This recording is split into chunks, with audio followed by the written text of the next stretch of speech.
नमो अरिहन्ताणं नमो सिद्धाणं नमो आयर्याणं नमो वज्रयाणं नमो लोय सव्वसाहुणं। बोले पंच परमेष्टि भगवान की, जगत पूजा आचार्य भगवंत गुरुदेव विद्यासागर जी महाराज की, आचार्य भगवंत समय सागर जी महाराज की, बोले वीर सागर जी महाराज की। चल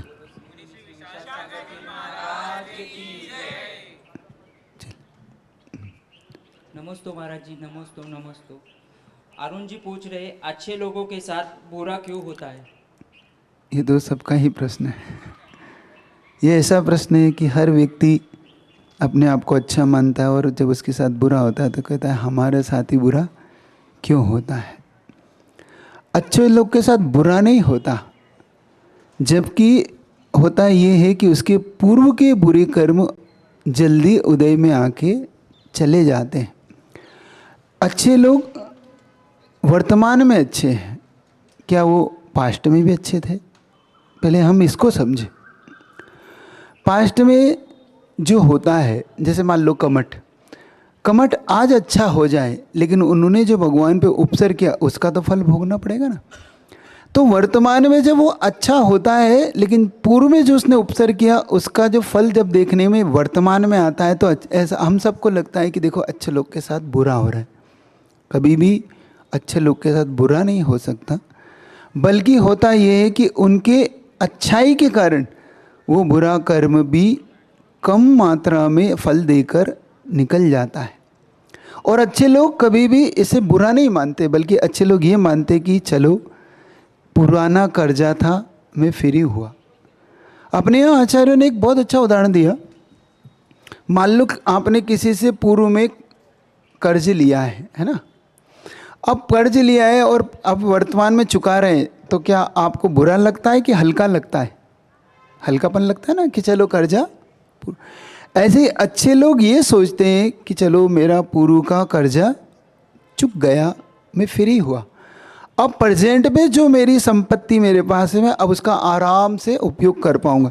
ऐसे ही अच्छे लोग सोचते हैं कि जो अच्छे कर्म मैंने अब प्रेजेंट में किए, अब इसका आराम से फल में भोग पाऊंगा, क्योंकि बुरे जो कर्जा था वो पूरे कर्मों का वो निकल गया। तो अच्छे लोग को ये सोचना चाहिए कि बुरे लोग मेरे साथ बुरा नहीं कर रहे, बल्कि मैंने जो बुरा किया है उसका मेरा बुरा फल मेरे सामने आज आके निकल गया और बहुत टेंशन फ्री हो गया। ऐसा सोच के हमेशा अपने आप को मोटिवेशन देना चाहिए, हमने आप को अच्छा सोचना चाहिए। बल्कि हम उल्टा सोच लेते हैं, हम अच्छा ही करना और बंद कर देते हैं। अब अच्छा नहीं करना किसी का, क्यों? क्योंकि हमारे साथ अच्छा नहीं होता।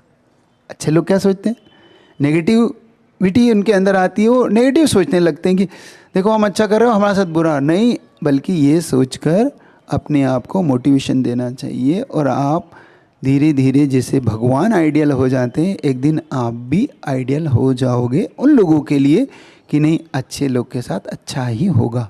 चल और किसी को? हाँ नमस्ते महाराज जी। महाराज जी, मेरा प्रश्न ये है कि मानस स्तंभ में तीर्थंकर भगवान की प्रतिमा होती है क्या? मान स्तंभ में तीर्थंकर भगवान की प्रतिमा होती है? सिर्फ तीर्थंकर भगवान की हाँ होती है? देखो, दो प्रकार के मान स्तंभ होते हैं, एक अकृत्रिम मान स्तंभ, एक कृत्रिम मान स्तंभ। कृत्रिम मान स्तंभ का मतलब होता है जो हम लोग के द्वारा बनाए जाते हैं, अथवा समोसरण में जो इंद्रों के द्वारा रचना की जाती एक। और जो अकृत्रिम चैत्यालय है, वहाँ पर अकृत्रिम मान स्तंभ है, वहाँ पे किसी भी भगवान प्रतिमाओं में भगवान के चिन्ह नहीं है। या तो वो सिद्धो भगवान की प्रतिमा है अथवा अरिहंत भगवान की, वहाँ कोई भी चिन्ह नहीं। तो जो अकृत्रिम चैत्यालय है वहाँ पर तो कोई चिन्ह नहीं होने के कारण वो अरिहंत या सिद्धि की मूर्ति मानी जाती है। लेकिन जो कृत्रिम होते हैं, जैसे वर्तमान प्रेजेंट में, क्योंकि मान स्तंभ किसका बनाओगे? जो प्रेजेंट के तीर्थंकर हो चुके हैं 24 तीर्थंकर, उनमें से किसी का बनाओगे, तो उनमें से किसी की मूर्ति वहाँ स्थापित होगी। इसलिए तो वहाँ पर मान स्तंभ पर इस प्रकार से वहाँ पर मूर्तियाँ दोनों प्रकार की प्राप्त होती है, ये मानकर चलिए। महाराज जी, चक्रवर्ती जो होते हैं वो 6 खंड के अधिपति होते हैं। तो 6 खंडों में तो अलग अलग वो भी मतलब पर्टिकुलर उस खंड के भी चक्रवर्ती होते होंगे ना, तो फिर वो कैसे? नहीं, चक्रवर्ती होते आर्यखंड का, एक आर्यखंड के चक्रवर्ती होती है। अब उस एक आर्यखंड के अंतर्गत 6 खंड आते हैं, एक आर्यखंड प्लस 5 मलेच्छ खंड। मलेच्छ खंड में कोई चक्रवर्ती पैदा नहीं होता। चक्रवर्ती जब भी होगा आर्यखंड के अंतर्गत पैदा होगा, वो फिर उस 5 मलेच्छ खंड को कंट्रोल करेगा, वो उसका लीडर होगा। तो उन चक्रवर्ती वहाँ से 32,000 रानियाँ भी लाएगा, क्योंकि उसके लिए वो अपनी अपनी बेटियाँ देते हैं राजा लोग। फिर वो चक्रवर्ती 32,000 विद्याधरों से लाता है, तो विद्याधरों का भी राजा बनता है वो। और वो नीचे कर्म भूमि में जैसे अपने जो भूमि गोचरी होते इनका भी, इस प्रकार से वो पूरे 6 खंड का अधिपति होता है। मतलब जैसे एक आर्यखंड, जैसे अपने यहाँ भरत और ऐरावत, इसके एक आर्यखंड हो गए। अब धातकी खंड हो गए, इसके 2 आर्यखंड हो गए, 2 जैसे 2 भरत 2 ऐरावत। फिर पुष्करार्ध के 2 भरत 2 ऐरावत, ऐसे 5 हो गए ना अपने, 5 भरत 5 ऐरावत।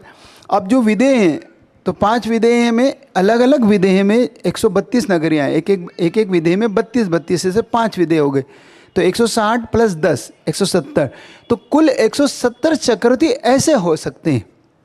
लेकिन मलेच्छ खंड का कोई चक्रवर्ती नहीं हो सकता। वहाँ का जीव ना तीर्थंकर हो सकता है, ना नारायण हो सकता है, ना चक्रवर्ती हो सकता है। जो भी पुण्यवान अपने 63 शिला के पुरुष होंगे, वो सब आर्य खंड के ही होंगे, ये मान के चलना है अपने। मलेच्छ खंड में चक्रवर्ती या फिर कोई भी पुण्यशाली जीव का पैदा न होने का कुछ कारण महाराज जी? क्योंकि मलेच्छ है वो मिथ्यात्व हमेशा बने रहता है, वहाँ पे कभी भी सम्यक दर्शन के योग्य कोई ऐसे होते ही नहीं, मतलब वहाँ पे ऐसे निमित्त मिलते ही नहीं इन कारणों से। जबकि चक्रवर्ती सम्यक दृष्टि भी होता है, और नारायण प्रतिनारायण ये सब भी सम्यक दृष्टि भी हो सकते हैं। बाद में सम्यक दृष्टि छूटने के बाद वो नरक चले जाए, एक अलग बात है, लेकिन ऐसे। और तीर्थंकरों के काल में होते हैं, तीर्थंकर काल के बिना भी होते हैं, ऐसा। तो ऐसा वहाँ पे तीर्थंकर का कोई जन्म होता नहीं। इन कारणों से वहाँ पर पुण्यवान मलेच्छ खंड में कैसा पैदा होगा, ये भी सोचने वाली बात है अपने। क्योंकि पुण्यवान होता है चक्रवर्ती सबसे, तीर्थंकर के बाद किसी का बड़ा पुण्य होता है तो वो चक्रवर्ती का होता है, सबसे महान पुण्य होता है वो तीर्थंकरों का होता है, ऐसा मानना चाहिए। नमस्तो गुरुवर, नमस्तो। रुपेश जैन आगरा से पूछ रहे हैं, यदि इच्छा छोड़ दे तो प्रगति कैसे होगी? इच्छा और प्रगति ये दोनों एक दूसरे से रिलेशन है, ये बात सच है। लेकिन इच्छा का मतलब ये नहीं होना चाहिए आसक्ति का भाव। इच्छा और आसक्ति में बड़ा अंतर होता है। आसक्ति होती है उसमें व्यक्ति कुछ भी करने को तैयार हो जाता है, किसी भी पाप तक जाने को तैयार हो जाता है। इच्छा होती है कि मैं अच्छे कार्य में कैसे अपने आप को लगा पाऊँ, मैं कैसी अच्छी चीज़ अचीव कर पाऊँ, उन्हें पा पाऊँ। तो पुरुषार्थ अच्छी चीज़ के लिए तो अच्छा माना था, अच्छी चीज़ की इच्छा करना अच्छा माना जाता है। लेकिन पंचेंद्रियों के विषयों की इच्छा हमेशा पाप का कारण मानी जाती। तो इच्छा किसकी करना है और प्रगति हम किसका नाम मानते हैं? हम सही मायने में हमने प्रगति उसे मान लिया है जहाँ पर जैसे एक हमारा बड़ा घर हो गया, कभी हम झोपड़ी में रहते थे, बड़े घर में पहुँच गए, हमारी प्रगति हो गई, हम इसको प्रगति मानते हैं। ये प्रगति नहीं है, ये तो आपके पुण्य के प्रताप से जो मिला है वो आपको प्राप्त हुआ है। प्रगति वो होती है जहाँ से आपकी क्वालिटी डेवलप होती है, आपके अंदर गुणात्मक कुछ चीज़ें उत्पन्न हो करके आप उसको बढ़ाते हैं, तो उसकी इच्छा कीजिए। बल्कि हम इच्छा करते हैं पाप की चीज़ों की। पाप की इच्छा बुरी मानी गई है, ये प्रगति के लक्षण नहीं है, ये पतन के लक्षण है। समझ रहे हो? जब जब आप पाप की इच्छाएं करेंगे तब तब आप पतन की इच्छा ही करेंगे। और पतन की इच्छा अच्छी होती कि बुरी? बुरी होती है। तो प्रगति किसका नाम है? जैसे कभी एक इंद्रिय थे, आप 2 इंद्रिय हो गए, 2 इंद्रिय 3 इंद्रिय, 3 इंद्रिय से संगी पंचेंद्रिय, संगी पंचेंद्रिय में भी आप जैन कुल में जन्म गए, जैन कुल में भी आप देवशास्त्र गुरु के सानिध्य में आ गए, देवशास्त्र गुरु के सानिध्य आप सम्यक दृष्टि हो गए, सम्यक दृष्टि के साथ आपने देश व्रत ले ली, देश के महाव्रत। ये प्रगति है एक्चुअली में, ये सही मायने में अपना डेवलप है। क्यों? क्योंकि यहाँ से हम मोक्ष की और प्रगति, हर कदम हमारा बढ़ रहा है। और जो प्रगति हम मान रहे हैं वो हर कदम नरक और निगोद की तरफ बढ़ रहा है। पहले इसको तो समझो, तो उसका नाम प्रगति नहीं है। प्रगति है जहाँ से हमारी मुक्ति के और मोक्ष के मार्ग में हम आगे बढ़ते, वो प्रगति मायने में। तो फिर बाकी तो व्यवहारिक में तो आप इसको प्रगति मानते ही हैं, तो मानिए, कोई बात नहीं। चलिए, नमस्ते गुरुवर। ऑनलाइन ऑफलाइन में किसी को पूछना तो पूछ सकता है। हाँ चलिए। तेजस्विनी नरखड़े प्रश्न करती है, धर्म और अंधविश्वास में अंतर कैसे पहचाने?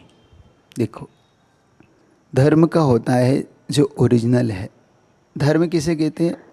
जो अहिंसा परमो धर्म। एक धर्म की डेफिनेशन पहले हम समझ लें। धर्म हम कहते किसे? वस्तु स्वभाव धम्मो, वस्तु का जो स्वभाव है वह धर्म है। हम धर्म किसे कहते हैं? जो हमें पापों से बचाए और पुण्य में लगाए, उसका नाम धर्म है। धर्म क्या है? और आप जो कह रहे हैं कि हम धर्म और अंधविश्वास, अंधविश्वास का नाम होता है मूढ़ता। मूढ़ता मतलब आप किसी के पीछे लग गए। कभी कभी हम क्या होते हैं, भीड़ के फॉलोअर हो जाते हैं। देखा हम, आप अधिकतम संसार में देखिए, लोग भीड़ को फॉलो करते हैं। जो भीड़ है उसी को धर्म मान लेते हैं। भाई हम तो भीड़, हमें नहीं पता, लेकिन इतने सब लोग जा रहे हैं तो हम भी जा रहे हैं। क्यों? क्यों? धर्म है। उसका नाम धर्म नहीं है, इसका नाम अंधविश्वास है। धर्म उसका नाम है जहाँ जिसकी सत्यता आपके सामने प्रकट हो, जिसको आप अंदर से जानते हो कि वास्तव में ये धर्म का लक्षण है और इसे ही धर्म कहते हैं। आप देखिए 99% लोग सिर्फ अंधविश्वास में ही चले जाते हैं, उन्हें कोई मतलब नहीं। और अंधविश्वास का मतलब क्या हुआ? आंखें मीच कर विश्वास करना है। इसका नाम अंधविश्वास की डेफिनेशन बना लीजिए तो आपको समझ में आएगा। अंधा बनकर फॉलोअर बन जाना, ऐसा नहीं होता है अंधविश्वास। अंधविश्वास वो अच्छा होता है जिसको पहले आंखों से जान लो, फिर अब आंख मीच लो कि अब मुझे दूसरा कुछ भी नहीं देखना है ना। जैसे आचार्य मानतंग स्वामी ने, देखो, अंधविश्वास सम्यक दृष्टि भी रखता है और अंधविश्वास मिथ्या दृष्टि भी रखता है। पहले अंधविश्वास का इसकी डेफिनेशन समझ लेना। दोनों अंधविश्वास रखते हैं। जैसे मानतंग स्वामी महाराज, मानतंग स्वामी महाराज क्या कहते हैं? 21वें 22 श्लोक में वो कहते हैं, अच्छा रहा मैंने भगवान आपको देखने से पहले मैंने दूसरे सबको देख लिया।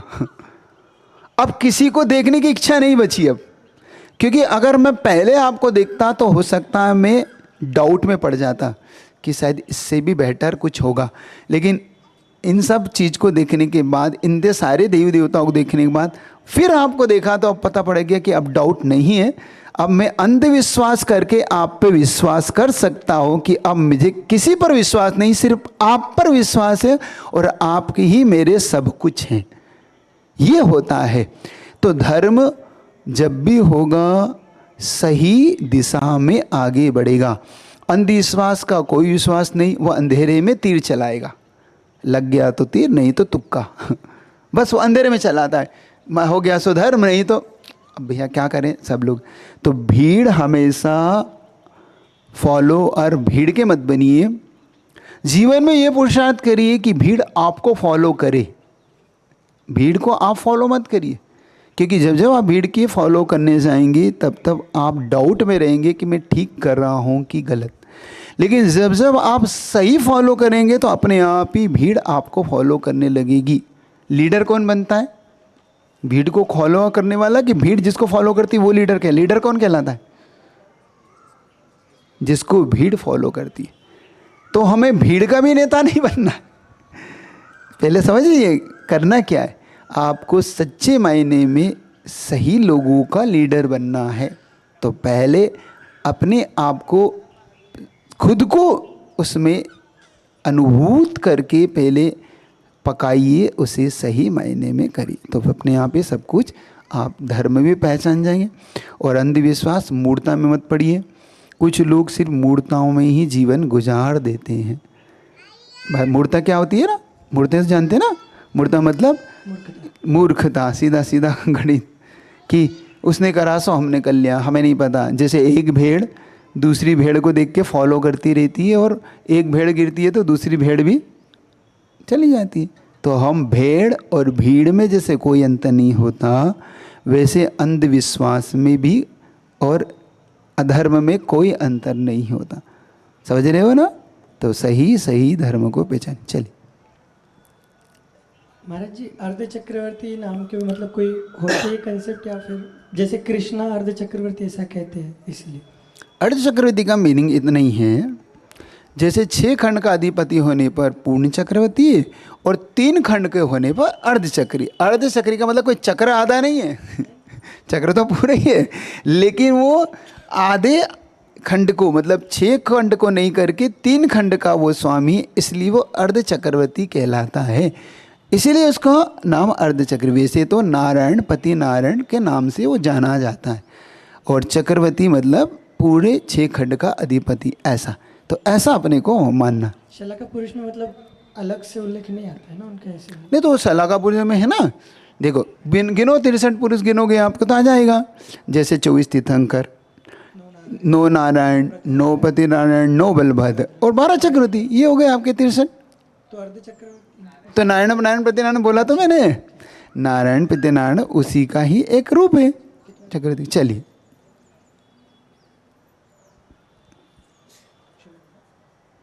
महाराज जी, शुभम जी प्रश्न पूछते हैं, क्या केवल त्याग से ही धर्म की प्राप्ति संभव है? देखो, धर्म को अगर पाना है तो कहीं ना कहीं कसाई को खोना पड़ता है, अपने परिग्रह रूपी 5 पापों को, इनको खोना पड़ता है।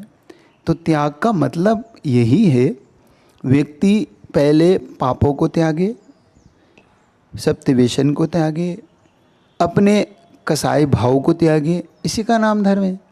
तो सीधा सीधा सिद्ध तो यही होता है कि बिना त्याग की धर्म की प्राप्ति नहीं हो सकती। अच्छा, एक बात आप खुद सोचो कि अगर बिना त्याग के प्राप्ति हो जाती तो जितने भी तीर्थंकर हुए क्यों घर का त्याग करते, क्यों परिग्रह इतना सारा राज्य त्यागते, सब कुछ त्यागा? तो उनको भी तो पता है कि मुझे छोड़े बिना जो मुझे चाहिए वो नहीं मिलेगा। तो जिसको कुछ चाहिए वो कुछ त्यागता है ना? जिसको सब कुछ चाहिए वो सब कुछ त्यागता है, और जिसको कुछ नहीं चाहिए वो कुछ नहीं त्यागता अब आप देखिए आपको क्या त्यागना है। तो त्याग के बिना वास्तव में, क्योंकि विभाव भाव कब तक बना रहता है? जब तक हम पर भाव में लगे रहते हैं। और पर भाव में हमारा अटैचमेंट कब होता है? क्योंकि हमारा पर भाव का अट्रैक्शन, पर भाव का आकर्षण, जो पर वस्तु का हम जब तक आकर्षण रखेंगे तब तक हम अपने स्वभाव को और धर्म को नहीं पा सकते। और हम जब अपने विभाव भाव को त्याग देते हैं, मतलब पर के प्रति हमारा आकर्षण छूट जाता है, तब हम अपने आप को पाने लगते। तो धर्म पाने का मतलब क्या है? अपने आप को पाना, अपनी चेतना को पा जाना, अपने ज्ञान दर्शन रूपी उस स्वभाव को पा जाना, है ना? ये भारी धर्म धर्म नहीं है। ये धर्म एक्चुअली में हमने धर्म किसका नाम मान लिया? मैं अधिकतम इस बात पे कहता हूँ, माला फेल ली, हमने दान कर दिया, हम मुनि बन गए, हमने प्रतिमा ले ली, इसका नाम धर्म नहीं है। ये धर्म को पाने के रास्ते हैं, ये धर्म नहीं है। अब मैं मुनि बन गया, अगर मैं धर्म पा चुका तो फिर अब मुझे कुछ नहीं पाना है। नहीं, मैं इस मार्ग पर चल के जो पाना है उसे पा पाऊंगा। ये रास्ते हैं, रास्ते मंजिल नहीं होते। मंजिल को पाने के लिए वो बीच का माध्यम, मीडियम होते हैं। तो ये सब मीडियम है उस धर्म को पाने का। तो हमें जो धर्म पाना है, मतलब अपनी आत्म स्वभाव को पाना है, उसका नाम धर्म। और धर्म पाना है तो त्यागना पड़ेगा, पड़ेगा कि नहीं? त्यागो कि नहीं? चलिए। नमस्ते महाराज जी, नमस्ते। मेरा ये प्रश्न है, आजकल जो ज्योतिष वगैरह रहते हैं वो भविष्यवाणी वगैरह बोलते हैं, उनके ऊपर विश्वास करना चाहिए कि नहीं? ये मंदिर जाओ, ये भगवान को जाओ, ये करो, वो करो। तो ज्योतिष होता है, ज्योतिष में कोई बात नहीं, लेकिन ज्योतिष के अकॉर्डिंग वो आपकी कुंडली इत्यादि देखकर, आपके हाथ की रेखाओं देखकर ये सब बता दे सकता है। ये अपने अष्टांग निमित्त में सब चीज़ें आती हैं। लेकिन ये कितना सच होता है और कितना लोग उसके जानकार होते हैं, पहले तो डिपेंड इस पर करता है। पहले तो आजकल उसके इतने जानकार मिलते ही नहीं। अब तो सिर्फ अंदाज से आपकी बहुत सारी चीज़ें बोली जाती हैं, और बहुत सारी चीज़ें जिन पर आपका फोकस होता है। आप कितनी चीज़ें जानना चाहते? 4 या 5 चीज़ें मैं ना आप जानना चाहते, मैं बताता हूँ, आप ही ज्योतिष बन जाओगे आप क्या जानना चाहते हो? भाई मेरे पास धन रहेगा कि नहीं, हर कोई यही जानना चाहता है। हाथ दिखाता है, मेरे पास धन आएगा कि नहीं। दूसरी बार दिखाता है, मेरा किसी से पटती नहीं है तो किसी की नहीं पटती है कि नहीं। हर कोई मुझे धोखा देता है, देते कि नहीं देते? तो देते ही हो, तो क्या बड़ी चीज़ है, ये तो संसार है, तो देते ही है। तो कोई ये सब चीज़ें हैं, ये व्यक्ति इन्हीं चीज़ों में उलझा रहता है। कोई आत्मकल्याण की चीज़ पूछता है? नहीं पूछता ना, मैं कब मुनि बनूंगा एक आदि ने पूछा आप में से कि मेरी कुंडली में कोई ऐसी रेखा है जिससे मैं मुनि बन के आत्मकल्याण कर लूँगा? होता है तो वो कहता मिटने की कभी ऐसा पूछ सकता है। अच्छा, कितने लोगों ने आप में से पूछा आरिका बनने का? पूछा आपने कभी किसी ज्योतिष से कि हमारी कुंडली में आरिका बनना लिखा है कि नहीं लिखा? नहीं पूछा ना। ये तो पूछा होगा हम पास होंगे कि नहीं, ये तो पूछा होगा हमारी शादी होगी कि नहीं, अच्छा लड़का मिलेगा कि नहीं, अच्छी लड़की मिलेगी कि नहीं, कोई अच्छा घर मिलेगा, ये तो पूछता है आदमी। तो ये कोई बड़ी चीज़ नहीं है, ये तो कोई भी बता सकता है। अरे आजकल तो तोते बैठे रहते हैं वो तोते निकाल निकाल के बताते हैं, अब वो बड़ा ज्योतिषी है ना। ये सब चीज़ें सिर्फ अपने मन की हम सही मायने में इन चीज़ों में ना उलझ के हमें अपनी आत्मविश्वास पर बढ़ना चाहिए। हमें अपना अंदर से विज़न क्लियर हो, हमारे अंदर अपना डेडिकेशन हो, हमारे अंदर अपना लक्ष्य की प्राप्ति के लिए पूर्ण रूप से आगे बढ़ने के सारे रास्ते खोलें, और नहीं खुलते तो खोलने का पुरुषार्थ करें। इस पर हमारा फोकस होना चाहिए। हम उलझ जाते इन चक्करों में, हो जाते कि नहीं। तो इन चीज़ों से ज़्यादा कोई मैटर नहीं है। देखो, अपनी एक बहुत अच्छी चीज़ है भाग्य बदलना, और जैन शासन इसको मानता है। हाथ की रेखाएं एक जैसी कभी भी नहीं रहती, उम्र के साथ, पुरुषार्थ के साथ वो रेखाओं में परिवर्तन देखे जाते हैं। समझ लेना अच्छे तरीके से इस बात को। तो क्यों इन रेखाओं में अटक गए अपन, है ना। याद रखो इस बात को कि भाग्य तो उनका भी होता है जिनके हाथ नहीं होते। हाथ की लकीरों पर विश्वास करने वालों, भाग्य तो उनका भी होता है जिनके हाथ ही नहीं होते। उनका भी भाग्य होता है कि नहीं? तब उनकी लकीरें चली गई तो, है ना। तो इन चीज़ों में थोड़ा नहीं उलझो, बल्कि सही मायने में धर्म करना सीखो। भाग्य किससे बदलता है? धर्म के, सही धर्म को करने से। वो तो हम करते नहीं। भाग्य बदलने के कारणों को तो हम करते नहीं। हम चाहते हैं कि इजीली भाग्य बदल जाए। क्या? हाँ, वो कहता है कि आपके इतनी जाप हम कर लेंगे, आप तो इतना रुपया दो, भाग्य बदल नहीं रहा, तुम्हारी जेब खाली कर रहा है वो समझ रहे? इन चीज़ों से कुछ नहीं होता, समझ रहे? चलिए,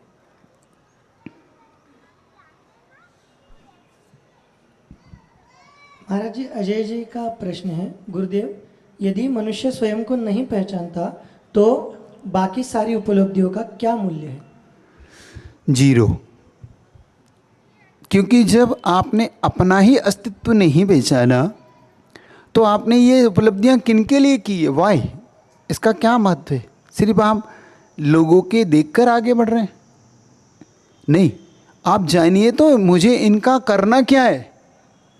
मैं प्राप्त तो कर रहा हूँ, इनका होगा क्या और इनका लाभ क्या है?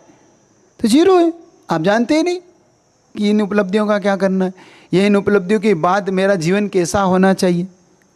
तो आप अपने जीवन को पहले जानिए, अपने अस्तित्व को तो जानिए, और जिनके लिए कर रहा हो वो इसका क्या लाभ ले रहे हैं।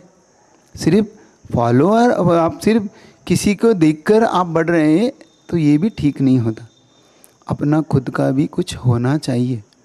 हमारे पास भी अपना खुद की अस्तित्व की प्रति भी समर्पण होना चाहिए कि मेरा होगा क्या, मैं इसके लिए किसके लिए दौड़ रहा हूँ। अच्छा बताओ, आप जितनी भी उपलब्धियाँ पे आगे बढ़ते हैं, दिन रात दौड़ते हैं, उनका अंत में होता क्या है?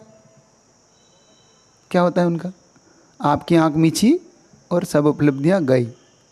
क्या होता है? कुछ नहीं होता। उपलब्धि वो अच्छी मानी जाती है कि जो आपके जाए बाद भी लोगों के दिलों में आपको जिंदा रखती है। कहीं मैंने सुना था, वो व्यक्ति महान है जो मरने के बाद भी जिंदा रहता है। मान वो नहीं है जीते जी जीता है, मरने के बाद आप जिंदा हो कि नहीं। लोगों के दिलों में लोग आपको चाहते हैं कि नहीं। कहीं ऐसा तो नहीं लोग आपके मरने की दुआएं कर रहे हो कि ये चला जाए। सोचना महानता की क्या परिसीमा है। महान व्यक्ति तो वास्तविकता अगर आप उपलब्धियां उसको मानते हो तो उपलब्धियां कौन सी उपलब्धियां आप सही मायने में आपके लिए, तो वो उपलब्धि जिस उपलब्धि से लोगों के जीवन का हित होता हो, जो आपको आपके जाए बाद भी याद रखे कि देखो हमारे उनके जाने के बाद भी हमारे कितने लिए क्या करके गए वो। ऐसा जीवन काश मेरा भी हो। क्या लोग क्या ये दुआएं करते हैं? आपके जीवन को देख के आपको ये विश्वास होता है कि आपके जाए बाद लोग ये भावना भाएंगे कि काश मेरा भी ऐसा जीवन हो। ऐसा आपका जीवन है या नहीं है? तो फिर कोई उपलब्धि नहीं है। उपलब्धि वो मान के चलिएगा जिसके बाद लोग ये सोचे कि काश मेरा भी जीवन ऐसा बन जाए, मैं भी ऐसा बन सकूं, मैं भी ऐसा कुछ कर सकूं। वो वास्तव में उपलब्धियां हैं। चल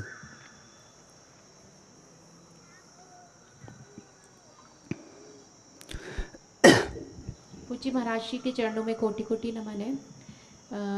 गुरुदेव, हमारा प्रश्न ये है कि लोग अनुशासन और नियम को एक बोझ मानकर जीते हैं। कई लोग तो अनुशासन को बोझ ना मानकर अच्छी तरह निभाने की कला कैसे विकसित करें?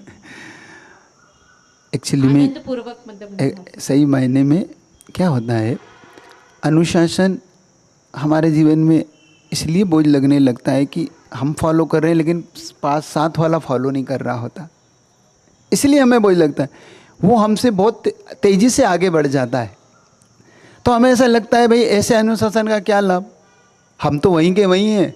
इस अनुशासन के चक्कर में होता है ना, कभी कभी जैसे बहुत से लोग गुरुदेव के दर्शन करने आते थे और गुरुजी कहते थे देखो लाइन से दर्शन करो, तो बेचारा जो खड़ा है वो खड़ा ही है और जो धक्का दे के आगे घुस के आ गया वो नमस्तु करके चला गया। तो जो खड़ा है उसके मन में एक बात आती है कि देखो गुरुजी की बात हमने तो मानी लेकिन इससे हमें लाभ नहीं हो। लेकिन सही मायने में बताऊं तो गुरुजी उसे आशीर्वाद दे ना दे, अगर उसने गुरु की बात मानी है तो वो आशीर्वाद का पात्र हो गया, उसे सब कुछ मिल गया। दर्शन पहले वाला करके जरूर चला गया लेकिन गुरु आज्ञा उसने टाल दी तो उसे गुरुजी ने भले उठा के आशीर्वाद दे भी दिया तो उसे गुरुजी का आशीर्वाद फल नहीं सकता, क्योंकि उसने गुरु आज्ञा का तो पहले उल्लंघन कर दिया। जैसे सीता ने लक्ष्मण रेखा का उल्लंघन कर दिया तो क्या मिला, दुख ही मिला ना जीवन में। बाद में भले राम मिल भी गए तो भी दुख मिला। अगर वो उस अनुशासन का पालन कर लेती सीता, जो लक्ष्मण खींच के गए थे रेखा के रूप में कि आप इस से बाहर नहीं निकलना, लेकिन व्यक्ति लोभ में, व्यक्ति थोड़ी सी चक्कर में उस अनुशासन को लांग जाता है और लांग जाता है तो बाद में दुख उठा। अब अपना व्यक्तित्व कैसे डेवलप करें, प्रश्न ये है कि हम फिर भी घबराए नहीं, डरे नहीं और इस अनुशासन में अपने जीवन, अनुशासन के साथ एक और चीज क्या कही थी आपने? नियम। हाँ ठीक, यस यस यस यस, नियम और अनुशासन दोनों में एक दूसरे का स्वजाति संबंध है। नियम भी होगा तो वो भी अनुशासन के साथ ही पलेगा, अनुशासन के बिना तो नियम भी भंग होंगे। अब हमारा व्यक्तित्व कैसे डेवलप करें, इसके लिए हम अपने आप को पहले खुद मोटिवेशन दे, खुद अपने लिए तैयार करें अंदर से कि मुझे इससे कोई नहीं फ़र्क पड़ता कि सामने वाला क्या करता है या ना अनुशासन का पालन करता है, नियम लेता है या नहीं लेता। पहले बात तो मैं अपने लिए ले रहा हूँ और अनुशासन मैं अपनी आत्मा की उन्नति के लिए पाल रहा हूँ, मैं दूसरे के लिए नहीं पाल रहा हूँ। जब जब हमें दूसरे के लिए लगता है तब तब बोझ लगता है, और जब जब हम अपने लिए पालते हैं तब तब हमें वो आनंद देता है, हमारे व्यक्तित्व को ऊंचा बनाता है। तो पहले तो हमें अगर अपने इस अनुशासन को और अच्छे से बनाना है और अच्छे से व्यक्तित्व को निर्माण करना है तो पहले हम दूसरे की ओर ना जाएं, क्योंकि बहुत बार इससे हम डाउनफॉल में आते हैं कि भाई दूसरा क्या करे, नहीं करना, क्योंकि ये आपके व्यक्तित्व को भी निखारेगा, आपके नियमों को भी दृढ़ बनाएगा, और अंत में जब आप इस संसार से विदा होंगे तो निश्चित तौर पे एक आत्मसंतोष भी देगा, आपको अंदर से गुड फीलिंग देगा कि नहीं, मैंने अपने गुरु का या अपने अनुशासन का पालन किया। सामने वाला करता है या नहीं करता है ये उसकी अपनी इच्छा है, लेकिन मैंने तो अनुशासन का। तो अपने व्यक्तित्व का अगर डेवलप करना चाहते हैं तो स्वयं को खुद को संतोष भाव होना चाहिए कि मैं पालने के बाद प्रसन्न हूँ कि नहीं, मैं नियम पाल रहा हूँ इसकी मुझे प्रसन्नता है कि नहीं। क्योंकि असंयमियों की संख्या ज़्यादा मिलेगी, नियम पालने वालों की संख्या इक्की दुक्की गिनी चुनी मिलेगी, है ना। तो अपने आप को सेटिस्फाइज कीजिए, अपने आप को संतुष्ट कीजिए, अपने आप आपका, मैं ऐसा मानता हूँ कि आपका व्यक्तित्व निखरेगा, और एक समय ऐसा आएगा कि लोग अपने आप ही आपके नियम की प्रशंसा भी करेंगे कि देखो हमसे ज़्यादा ये बेटर हैं, इन्होंने कभी नियम को नहीं तोड़ा, हमेशा उस नियम को पाले, हमने इन्हें कितना लालच दिया, डराया, सब कुछ किया, देखो तुम चले जाओगे, तुम मर जाओगे, नियम ठीक है क्या पालना, लेकिन फिर भी आप दृढ़ रहिए, दृढ़ता से पालिए, ये आत्मसंतुष्टि देगा और हमेशा हमारे जीवन को उन्नत बनाएगा। बस इतना अपने आप को मोटिवेशन देंगे तो हम अपने व्यक्तित्व को निखार पाएंगे, नहीं तो हम निश्चित तौर पे इस नियम को भी कहीं ना कहीं तोड़ने को, छोड़ने को तैयार हो जाएंगे। तो फॉलो कीजिए, निश्चित तौर पे ये नियम आपके अपने हैं, आत्मा के कल्याण के लिए हैं, अपनी खुद की पर्सनैलिटी को डेवलप करने के लिए हैं, इसलिए इसका अच्छे से पालन। चलिए महाराज जी, पूर्वा का ये सवाल है कि श्राविकाओं की चर्या कैसे होनी चाहिए, और जो आपने पहले प्रवचन में कहा था कि भगवान को मतलब आभार व्यक्त करना चाहिए उनके सामने, तो किस तरह से करनी चाहिए? देखो, श्राविकाओं की, विशेष तौर से महिलाओं की ना, उनकी चर्या के लिए अगर हम ये जानना चाहते कैसी होना चाहिए, तो हमारी चर्या मर्यादित होना चाहिए। हमारे जीवन में हमेशा मर्यादाओं की रेखाएं खींचना चाहिए। हम ये नहीं कहना चाहता मैं कि आप लड़कों से या कोई, मैं किसी प्रकार का कोई वहाँ पे तुलना कर रहा हूँ, लेकिन आप मर्यादित जीवन जिएंगे तो निश्चित तौर पर आप अपने आप ही एक अच्छे श्राविका कहलाएंगे। आप अपनी मर्यादाओं का भंग करेंगे, आप अपनी मर्यादाओं को छोड़ के कार्य करेंगे तो निश्चित तौर पे अपवाद का विषय बनेंगे।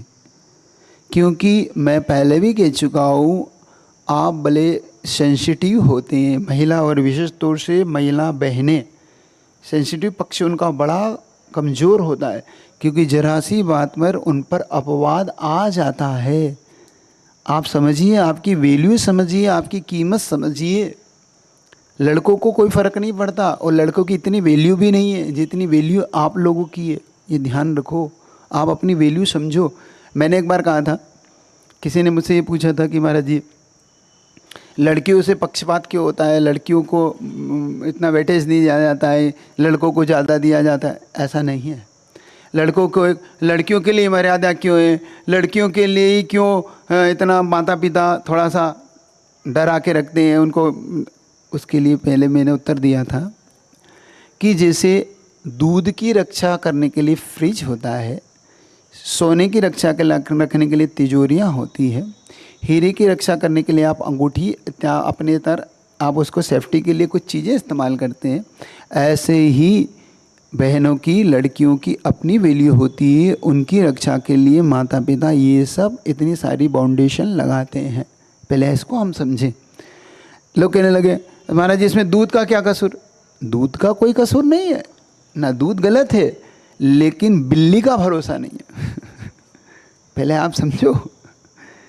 एक बात आओ, बिल्ली इस दूध पे मुंह मार गई तो कोई दूध पिएगा फिर? और कम से कम देखने के बाद तो नहीं पिएगा, पता नहीं होगा तो बात अलग है।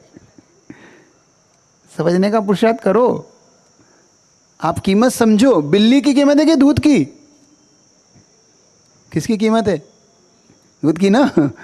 सोने की कीमत है कि चोर की? सोने की कीमत है। तो अब सोना शिकायत करे हमें तिजोरी में क्यों रखते हो? तो भाई कीमती हो इसलिए रखते हैं। आप माता पिता से शिकायत करो हम पे इतने सारे फाउंडेशन क्यों, क्योंकि आप कीमती हो इसलिए फाउंडेशन है। समझो तो बात को। तो आपकी चर्या ऐसी हो जो लोगों के लिए आपको देखकर लोगों के मन आपके प्रति सम्मान आए, आपको देखकर लोग ये ना कहने लगे कि ये वाह ये क्या है सब। तो ये हमारी चर्या हो। दूसरा आभार व्यक्त करने की वाली बात है। तो आभार के लिए हमेशा हमारे पास एक तो मन हो, वचन हो, काय तीनों चीज़ से आभार व्यक्त करना हमें आना चाहिए। मन में हमारा अच्छे भाव होते हैं, लेकिन वचनों से अगर हम कहना नहीं जानते तो भी हमारा आभार व्यक्त नहीं होगा। अगर हम काय से भी उसको झुककर नहीं कहना जानते तो भी हमारा आभार नहीं। तो जब जब आप देवशास्त्र गुरु का आभार व्यक्त करिए तो वचनों से, बहुत से लोग वचनों से कुछ नहीं कहते, वो पता ही नहीं पड़ पाता। देखो हम लोग कोई अवधि ज्ञानी तो है नहीं, मना पर्याय ज्ञानी भी नहीं है ना। हम लोग क्या हैं, आप जैसे ही छद्मस्त हैं। तो जब तक आप मुख से अपनी बात नहीं कहोगे तब तक हम आपका आभार कैसे समझेंगे कि आप आभार हैं कि भार हैं। हम आपके लिए आभार हैं कि भार हैं, समझ में तो आना चाहिए ना। पहले ये तो आपके मुख से। तो इसलिए अच्छे वचनों से देवशास्त्र गुरु का आभार मानिए। जैसे मैंने एक बार कहा था, क्या आप में से आहार के पहले तो आपने बहुत विनती की, आहार के बाद कभी विनती की? आहार के पहले तो आप बहुत श्रीफल चढ़ाते, महाराज जी बहुत दिन हो गए, महाराज जी बहुत दिन देखते ही नहीं, महाराज जी आप तो देखते ही नहीं महाराज जी। आहार के बाद किसने श्रीफल चढ़ाया आज तक? कि महाराज जी आभार है आपका, आपने हमें मौका दिया, आज आपकी कृपा से हम दान दे पाए। आपकी कृपा से आज मेरा घर पवित्र हुआ, मेरा अन्न पवित्र हुआ, मेरा धन पवित्र हुआ, मेरा मन पवित्र हुआ, आज मेरे हाथ पवित्र हुए, मेरे नेत्र पवित्र हो गए, आज मेरा मुख पवित्र हो गया आपको पाकर। कभी आपने मुख से ऐसे शब्द कहे? कभी भगवान का आभार माना? भगवान को मांग तो बहुत करते हैं, हे भगवान अगरबत्ती खूब लगाएंगे, खूब भगवान के चक्कर लगाएंगे, खूब भगवान बस ये पूरा हो जाए, बस ये विश पूरी हो जाए, बस पास हो जाऊँ ये सब। और पास होने के बाद वो तो मैं अपनी मेहनत से पास हुआ। क्या कभी हम रिटर्न कभी अपनी चीज़ों को जो हमें मिला है उसके प्रति कभी हमने भगवान का आभार माना?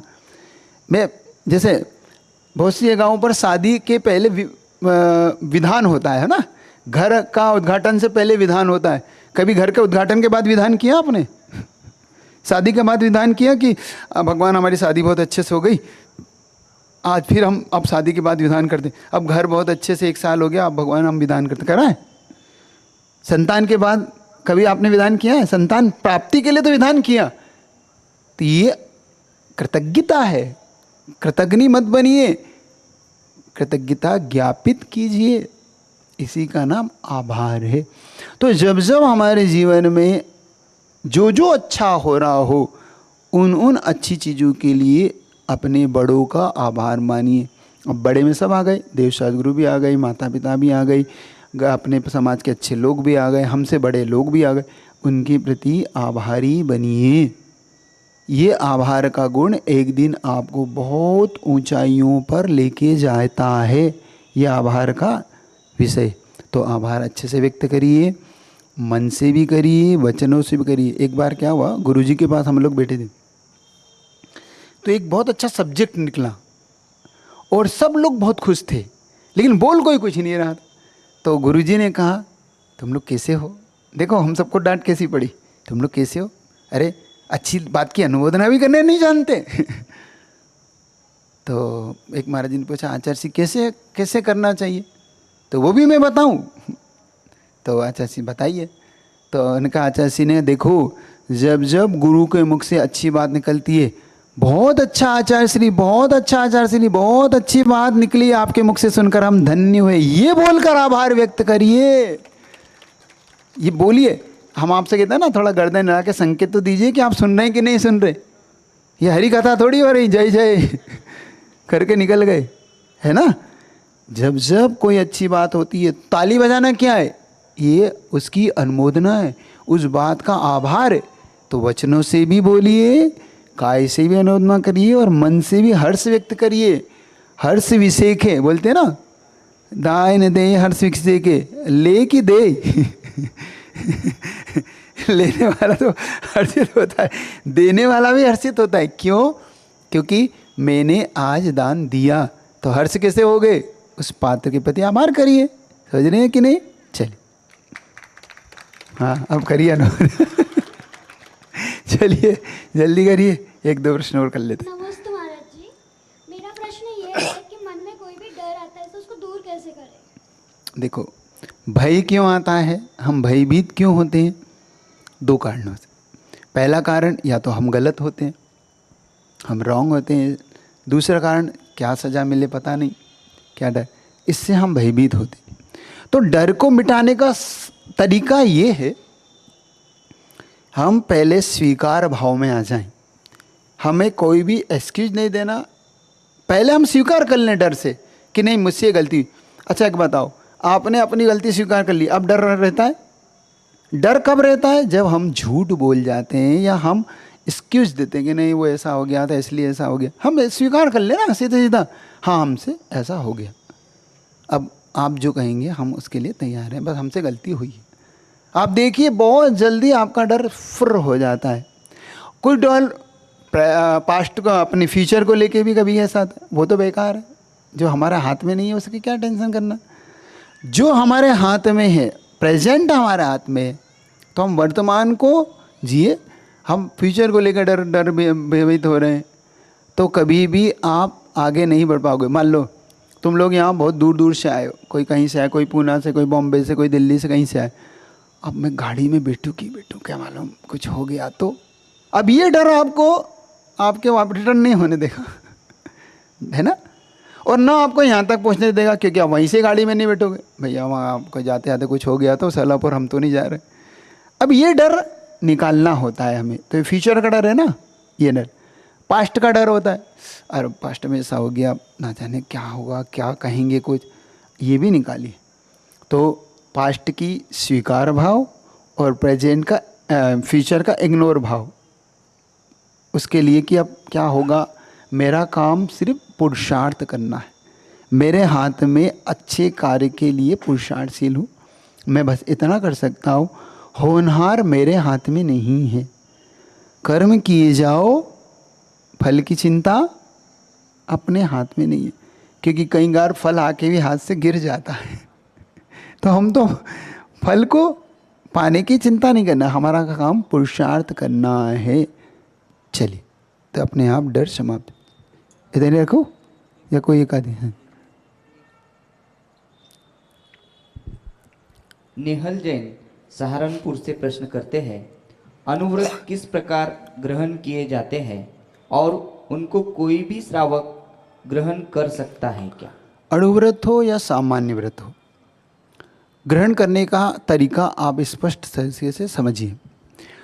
मान लो पहले तो पुरुषार्थ करिए कि गुरु के सानिध्य में ये व्रत ग्रहण हो, क्योंकि गुरु के सानिध्य में ग्रहण करते हैं तो गुरु उसमें जो कुछ भी चेंजेस होते हैं वो कर देते हैं, तो अपन बेफिक्र होके निर्भय। लेकिन अगर गुरु नहीं है और हम व्रत ले रहे हैं तो उसमें एक लाइन जोड़िए कि गुरु इसमें मुझे जैसा मार्गदर्शन देंगे इसको मैं वैसा फॉलो करूँगा। अगर गुरु कहते हैं कि मैंने मान लो 1 महीने के लिए कोई नियम लिया और गुरु कहते हैं कि नहीं है उसमें 25 दिन ही रखो, 5 दिन तुम पे कोई दिक्कत आ सकती है इसलिए छोड़, 5 दिन का नहीं करना, तो फिर 25 दिन पालूँ। और गुरु ने कहते हैं नहीं आप तो कोई बेफिक्र हो के 30 दिन का ही ले लो, कोई दिक्कत, तो फिर मैं 30 दिन पालूँ। तो उसमें एक लाइन जुड़ी। बाद में क्या होता है, आप नियम भी पालते हैं और बाद में कहते हैं महाराज जी वो नियम मैं कैसे करूं। अब आपने उसमें लाइन आपने जोड़ी नहीं कि गुरु जैसा कहेंगे वैसा करूंगा। तो नियमों को ऐसे लीजिए और कायोत्सर पूर्वक की लीजिए। नौवा नमोकान पढ़ के मैं भगवान को साक्षी मानकर बोलना सीखिए उस नियम को, मैं भगवान को साक्षी मानकर अब इस प्रकार के नियम को ग्रहण करता हूँ। सिद्ध साक्षी, अरिहंत साक्षी, आचार, उपाध्याय और साधु, इन पंच परमेष्टि के साक्षी पूर्वक मैं इस नियम को ग्रहण करता हूँ। इस प्रकार से, क्योंकि जब जब किसी की साक्षी में नियम ग्रहण करोगे तब तब उस नियम को खंडित करने से बचोगे। क्यों? क्योंकि नहीं मैंने उनके, वो देख रहे हैं मेरे नियम को, मैं इस नियम को नहीं तोड़ सकता। अगर नियम तोड़ा और तो मुझे उनको बताना का बात क्या होगा। तो अपने आप नियम का उत्साह होता है। और जब हम किसी की साक्षी पूर्वक नहीं लेते हैं, अब मन में लिया, कौन ने देखा है, ठीक है अब इतना एडजस्टमेंट कर लो, तो आप किसी को पता ही नहीं, तो एडजस्टमेंट हो जाता है उसमें, या तोड़ देते हैं, छोड़ देते हैं, होता कि नहीं होता, करते ना। तो नियम किसी की साक्षी पूर्वक लेना चाहिए ताकि वो नियम अच्छे से पल सके। नमोस्तु गुरुदेव।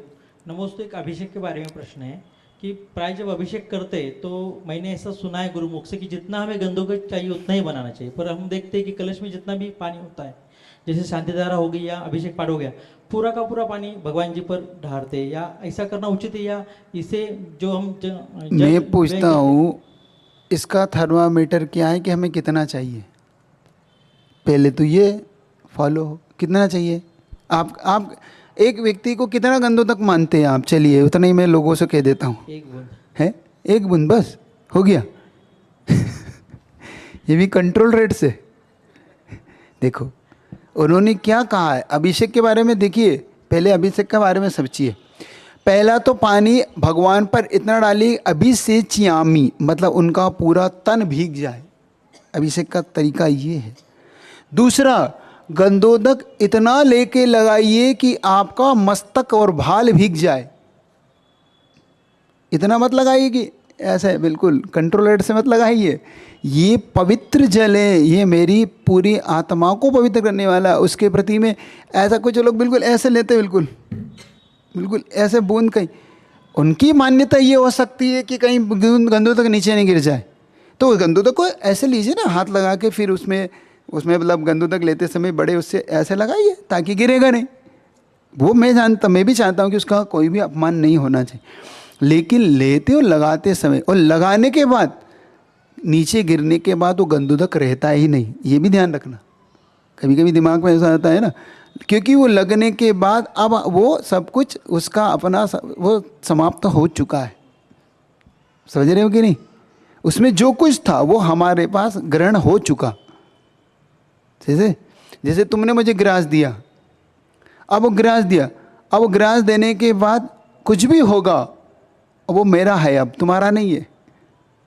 अब मैं अंतराय आने पे छोड़ भी सकता हूँ और नहीं होने पे ग्रहण भी कर सकता हूँ। समझो बात को, ठीक है ना? अब ग्रहण करने के बाद वो खत्म, अब तुम्हारा कोई उस पर वो अधिकार नहीं है। तो उस गंधोदक का जो भी स्वरूप था वो उसका हमने लाभ ले लिया, हमने जिस भावना से लगाना था वो लगा लिया। तो गंधोदक पहली बात। दूसरी बात, अब हमें घर भी ले जाना है गंधोदक, तो इतना गंधोदक तो हो कि कम से कम हम घर भी ले जाएं, और घर में भी कम से कम वो शाम तक रखा रहे। पता पड़ा कि दोपहर में सूख गया, तो इतना गंधोदक भी हो कि वो शाम तक हमारे पास रहे। शाम के बाद कोई मेहमान आ जाए, हमारे घर में कोई बीमार हो जाए, अचानक कोई ऐसा व्यक्ति आ जाए कि भैया बहुत अर्जेंट गंधोदक की आवश्यकता है, ताकि मैं वो अपने परिवार में दे सकता हूँ। ऐसा कई बार हुआ। जैसे एक बार की घटना है, हम लोग एक जगह पर उज्जैन में थे, उज्जैन में वहाँ पर फ्रीगंज में थे, तो एक कोई बैनाड़ा करके था, प्रदीप सत क्या नाम था उसका, वो एक्सीडेंट हो गया। तो 2 या 3 बजे था दोपहर का उस समय एक्सीडेंट। 4 बजे हमारे पास खबर आई कि महाराज जी उसको आईसीयू में भर्ती किया है और वो बिल्कुल सीरियस है। हम उस समय यही गंधोदक का हम लोगों उसको कहते थे। तो हमने उससे कहा कि भाई ये गंधोदक होगा, तो हाँ महाराज जी आपने कहा, तो जब से हम रखते हैं वो गंधोदक हमने उसको पहुँचवाया। गंधोदक पहुँचाने के बाद हमने कहा कि उस बात इतनी प्रार्थना करो कि कल शांतिधारा तक इसके नाम की शांतिधारा हो जाए, और वो गंधोदक फिर अपन इसको पहुँचाएँ। और उस गंधोदक का फल ये निकला कि वो सुबह तक सब कुछ व्यवस्थित रहा। दूसरे दिन जब उसके नाम से शांतिधारा हुई, 7:30-8 बजे शांतिधारा हुई, और 9 साढ़े 9 तक उसके पास वो गंधोदक पहुंच गया। आईसीयू में उसको गंधोदक लगाया गया। डॉक्टर ने कहा कि भाई अब तो दुआएं करो, क्योंकि अभी हमारे हाथ में कुछ नहीं है, अगर होश में आएगा तभी इसका ऑपरेशन होगा, वरना ऑपरेशन हम नहीं कर पाएंगे, और कुछ हो गया तो कुछ भी हो सकता। लेकिन मुझे अपने भगवान पर, अपने वीतराग शासन पर इतना विश्वास था कि उसी विश्वास के भरोसे हमने वो गंधोदक भगवान की उस गंधोदक उसके नाम से शांतिधारा की और पहुँचाया। आप सबको आश्चर्य होगा कि उसे 9 साढ़े 9 पे गंधोदक लगा, और 11 साढ़े 11 पे उसने आंखें खोल दी और वो होश में आ गया।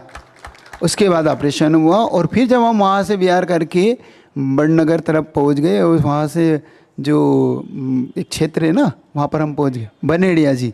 वहाँ उसकी खबर आई कि वो महाराज बहुत स्वस्थ है, अब बिल्कुल आईसीयू से भी बाहर है और अब चलने फिरने लगा है। उसके नाम की तो इस गंधोदक के मत को समझो, इसको बिल्कुल ऐसा मत बनाओ, बिल्कुल ऐसा भी मत बनाओ कि एक बूंद एक बूंद एक बूंद करके हम बिल्कुल इसको ऐसा बना दिया कि बिल्कुल अब कुछ भी नहीं हो सकता। इसका वैल्यू कीजिए, उसकी आदर भाव सम्मान भाव रखिए, लेकिन जब उसकी ज़रूरत पड़ जाए इतना तो गंधोदक बनाइए, तो इतना गंधोदक बनाइए और बाकी शेष गंधोदकों का आप विसर्जन बड़े सम्मान के साथ वृक्ष इत्यादि के आसपास कर दीजिए, जो पानी नाली में ना जाए। और उन वृक्षों का, और मैंने देखा है जिन जिन वृक्षों को वो गंधोदक का जल वहाँ पर चढ़ा, उनकी ग्रोथ बहुत अलग ढंग से, उन वृक्षों की ग्रोथ भी बहुत अच्छी हुई, उन वृक्षों का भी बहुत बढ़ाव देखा गया। तो देख सकते हैं। चलिए ठीक है, इतना ही रखें। अब भाई हो गया, आप कल करना है, कल जिनवाणी के ज्ञान से सूझे लो करो। तो वाणी मस्तक नमो सदा देत हूँ।